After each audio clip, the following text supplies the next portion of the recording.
mundo tem pelo menos um segredo, algo que você não quer que ninguém descubra. Sendo assim, qual o limite da segurança? Josh achou que estava seguro. Não estava. Na verdade, ninguém esperava por isso. Nem ele. Ei mundo, meu nome é Fabi Medeiros e sejam muito bem-vindos a este canal. Aqui tem vídeo novo toda semana, sempre com temas criminais ou curiosidades que acontecem ao redor do mundo. Então, se você gosta desse tipo de conteúdo, para tudo que você está fazendo, que eu vou te contar essa história. Vem!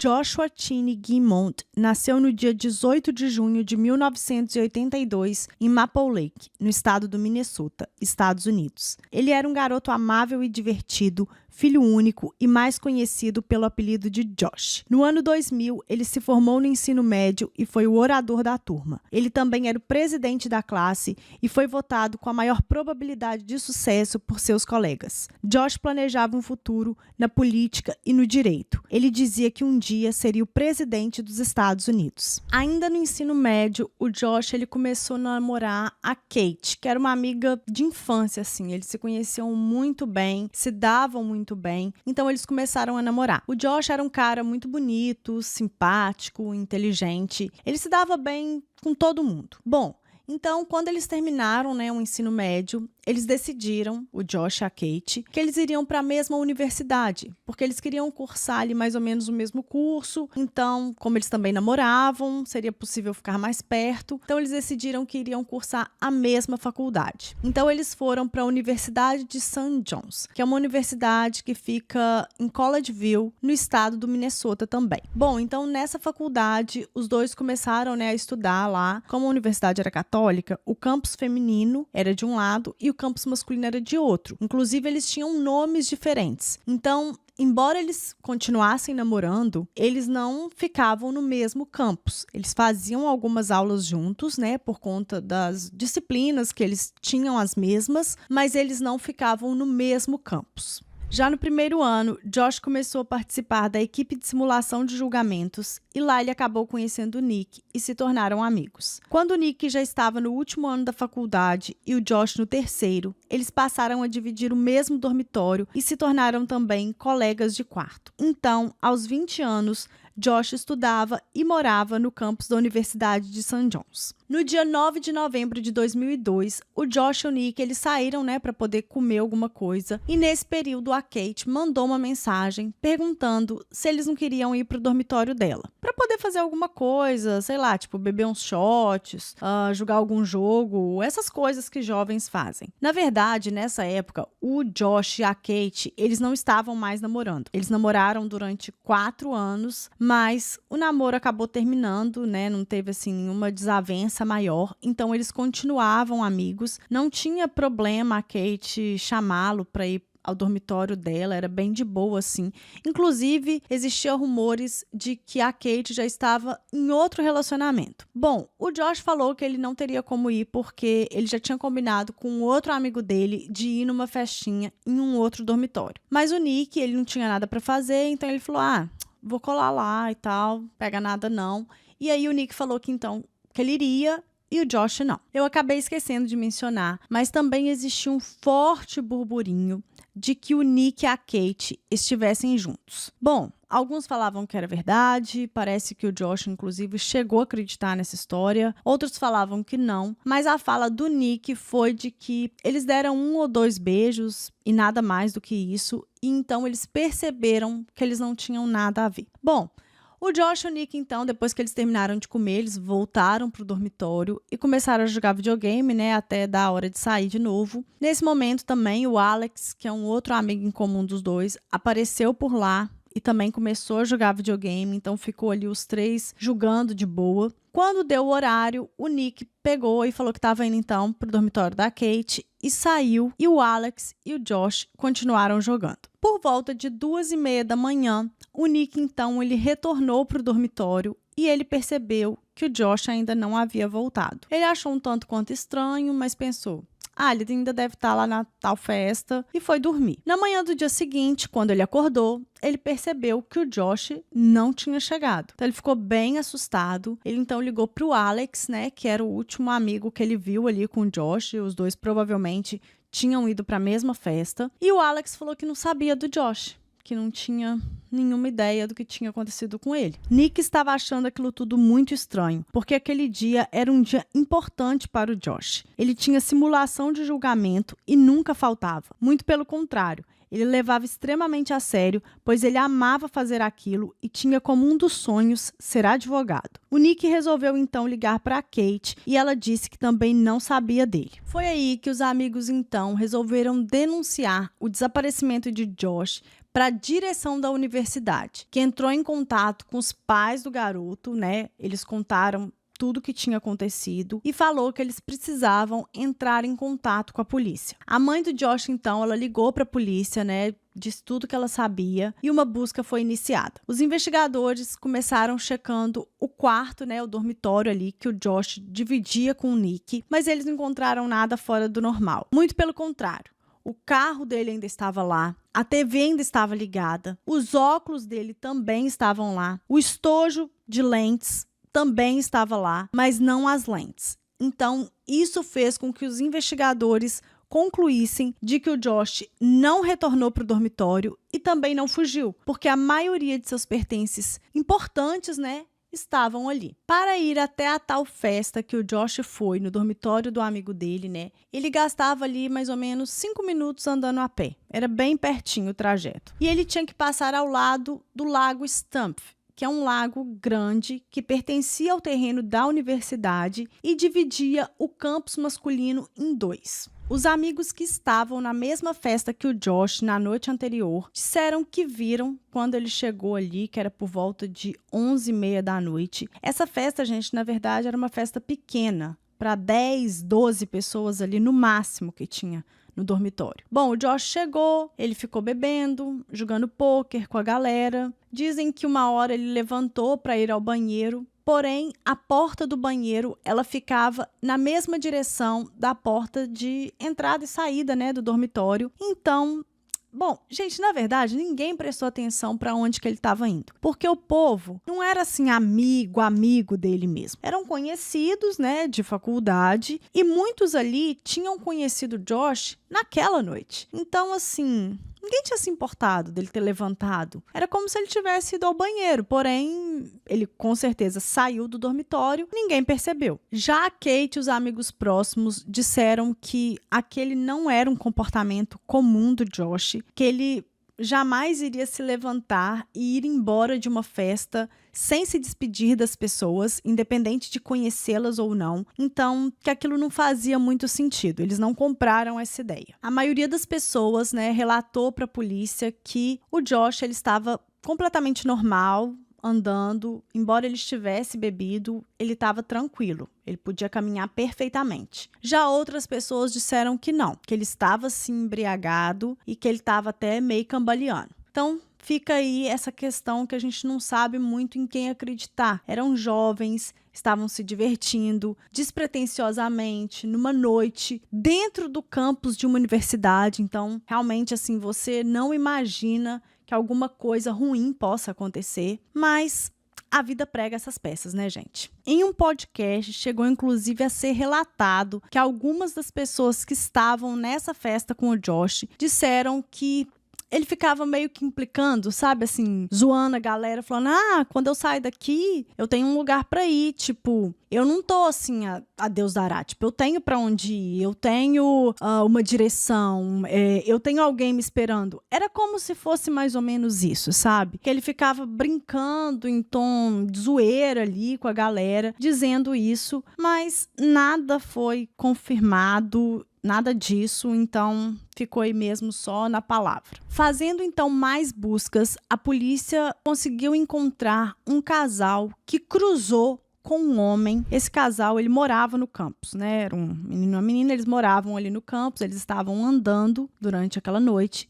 era por volta de 00:30, quando eles passaram por um homem que estava de capuz e, segundo a descrição, parecia muito ser o Josh. Só que eles contaram que quando eles passaram por esse cara e depois de, assim, minutos eles olharam para trás, o cara tinha desaparecido. Só que eles não escutaram barulho de carro, barulho de gente correndo, gritando, nada. O cara tinha simplesmente evaporado. Então não se sabe se era o Josh ou não, mas pelo horário e pela descrição física da pessoa, há rumores de que era sim o Josh. Outra coisa muito estranha foi o depoimento do Nick. Porque o Nick, ele contou para a polícia que ele saiu do apartamento da Kate por volta de 2h15, 2h20. E ali o trajeto, ele dava mais ou menos uns 10 minutos a pé. Já o depoimento da Kate diverge disso. Ela contou que, na verdade, o Nick saiu do dormitório dela por volta de 1h30. Então tinha aí uma janela de pelo menos 1 hora, como quem diz assim, aonde que o Nick estava, que ele demorou 1 hora para poder chegar no dormitório dele, sendo que era um trajeto que se gastava 10 minutos. Ainda mais à noite, assim, andando mais rápido, não tinha porquê esse tempo todo. Os investigadores, eles queriam então saber o que aconteceu. Colegas vizinhos, né, do dormitório ali, do quarto aonde o Nick e o Josh moravam, falaram que naquela madrugada escutaram os dois discutindo fortemente e que parece que o motivo da discussão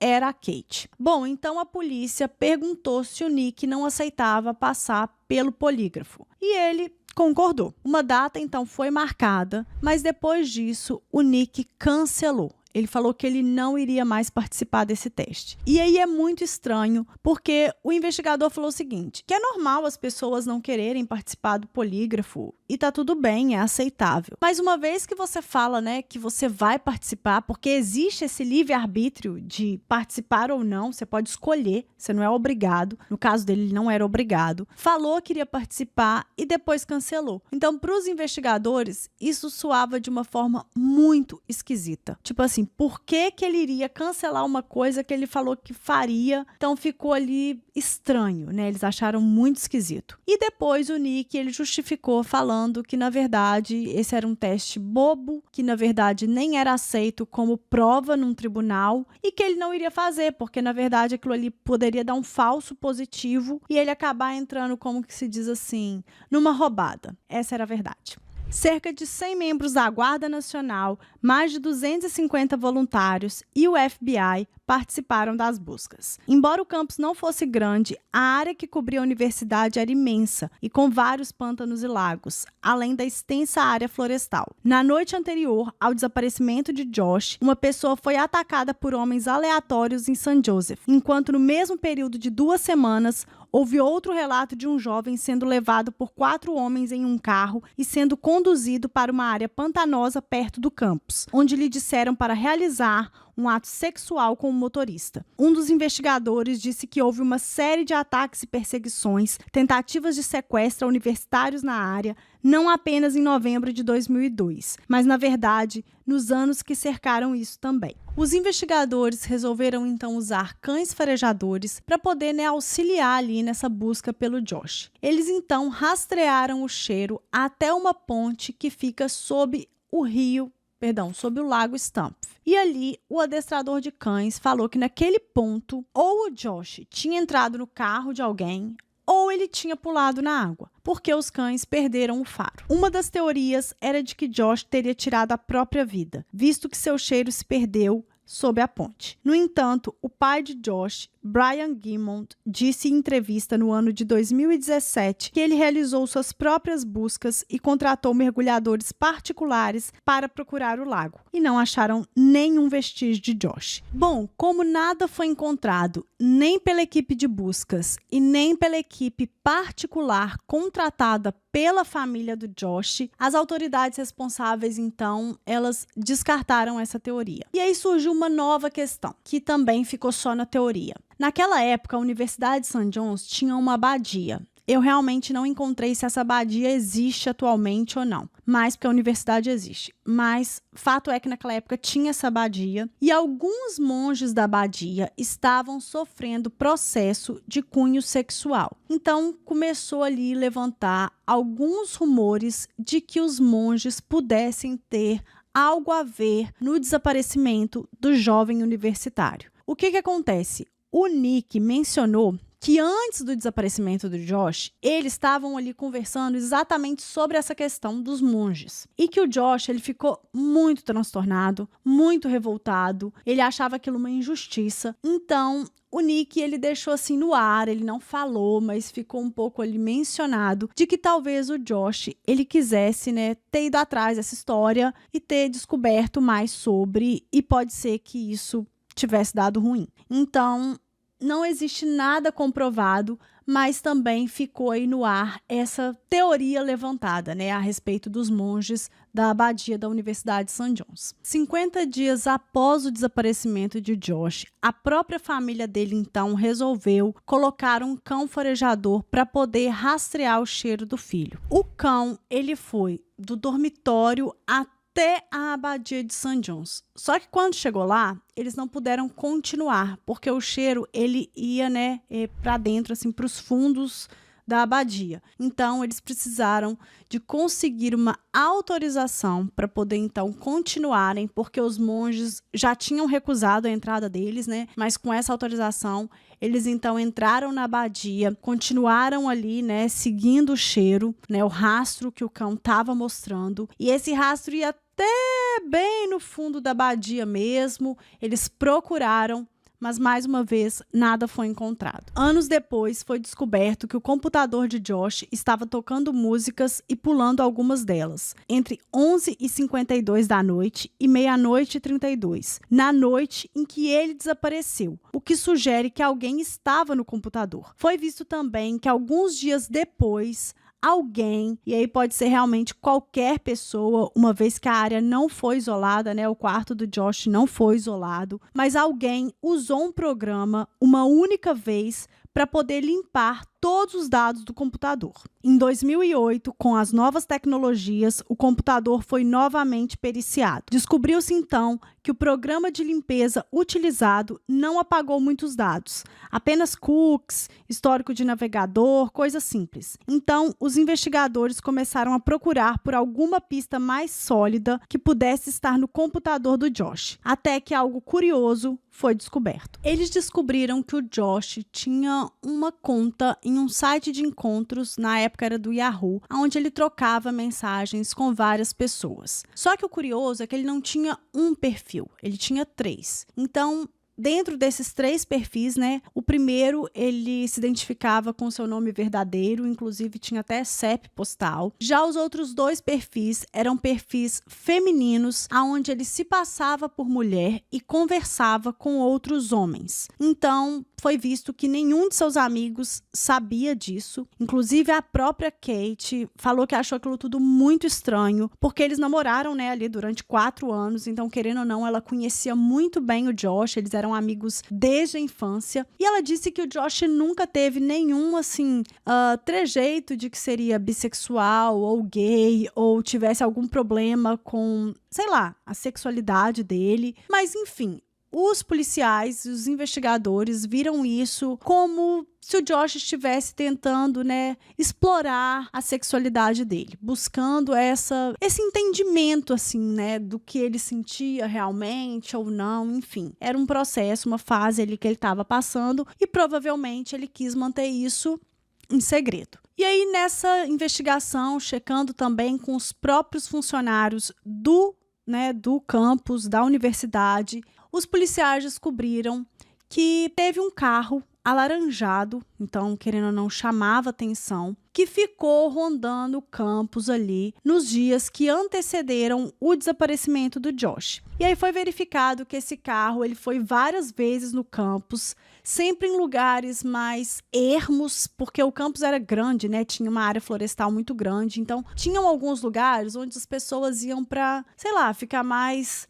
quieto, ou às vezes até fazer yoga, namorar, coisas desse tipo, sabe? Ficar ali naquele naquele escuro, curtindo essa brisa, enfim, era um lugar mais afastado. E esse carro foi visto pelo menos 2 vezes nesses locais. Então, os policiais conseguiram rastrear a placa do carro e entraram em contato com essa pessoa suspeita e perguntaram para ele o que afinal ele estava fazendo lá, uma vez que ele não estudava e nem trabalhava na universidade. E aí ele disse que ele foi apenas deixar um aluno. Eu não sei por que cargas d'água, gente, não forçaram ele a falar quem era esse aluno. Se falou, não foi divulgado. Eu não encontrei nenhuma reportagem que falasse a respeito disso. Mas eles não chegaram a identificar, assim, pelo menos nas minhas buscas, quem era esse tal aluno. E aí isso também ficou no ar, que era uma outra teoria que existia, porque é um caso que tem várias teorias aqui e ali, né? Dentre as fotos dos perfis dos homens que Josh conversava, o motorista do carro alaranjado não estava lá. O gabinete do xerife pediu a ajuda do público para identificar pessoas que apareceram em imagens encontradas no computador de Josh. Imagens essas que foram extremamente divulgadas, gente, na esperança, né, de que alguém pudesse saber e falar sobre o desaparecimento do garoto. O pai de Josh foi impedido de continuar as buscas pelo filho, né, na área ali da Universidade de St. John's. E em março de 2021, há pouquíssimo tempo atrás, ele entrou com um processo contra o gabinete do xerife porque ele queria ter acesso a todos os arquivos do caso do filho dele. Eu não acho nem errado, né, gente? É um direito de pai. A teoria de sequestro ainda continua sendo a mais provável e até hoje esse caso se encontra sem solução. Se você conhece ou sabe de alguma informação realmente relevante que possa ajudar a desvendar esse mistério, por favor, entre em contato através do site unsolved.com. Bom, gente, esse foi o caso de hoje. Eu espero que vocês tenham gostado. Se você gostou, por favor, deixa seu like, se inscreva nesse canal que é de extrema importância. Tá, ó, cenário novo para vocês, gente. Eu tô sempre mudando aqui e ali, eu gosto muito. Eu espero que vocês também tenham gostado do cenário novo. Bom, e é isso. Redes sociais aqui embaixo, para quem quiser me seguir por lá. Comenta muito para engajar e a gente se vê então no próximo vídeo.